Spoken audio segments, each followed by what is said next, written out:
Hello, third grade, and welcome to Grammar for today. We are still learning about abstract nouns. Now, we learned that there are two kinds of nouns. The first one is concrete nouns. Those are nouns that we can see, taste, touch, feel, like giraffe, pizza, cell phone, and camera. And then there are abstract nouns, ones that we cannot see. Maybe we feel it in our heart, but we cannot feel it with our hands. We cannot see it with our eyes. We can't taste it with our mouths. Today, we are going to be determining if these words are concrete or abstract.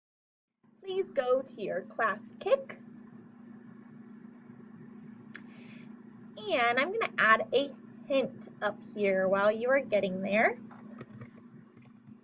Remember that if you can see, touch, taste, or feel it, it is concrete. It is a concrete noun. We are going to do some of these together, and then you will be finishing it on your own. The first one we have is jealousy. Is jealousy something I can see with my eyes? Can I touch it with my hands? Can I taste it? Or can I feel it? Feel it with my hands? No, I cannot. So that would be an abstract noun. If you cannot see, touch, taste, or feel it, it is abstract. If you can, it is concrete. How about keys? I can touch keys with my hands. I can see it with my eyes. I could put it in my mouth and taste it. Probably wouldn't be good. So that means it would be a concrete noun. How about a cloud? Well, I can see clouds with my eyes. So that would be a concrete noun. How about a rainbow? Can you see a rainbow?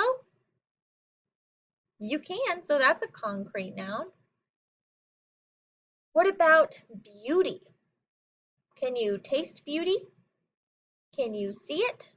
Can you touch it? No, you can't. So it is an abstract noun. What about fear? Can you see a fear? Can you touch a fear? Can you feel a fear? You could feel it in your heart, but if it's in your heart, that's not something you can see. So that means it is an abstract noun. For the following 9 words, you will be choosing if it is abstract or concrete. Once you are finished determining if it is abstract or concrete, you are finished with grammar for today.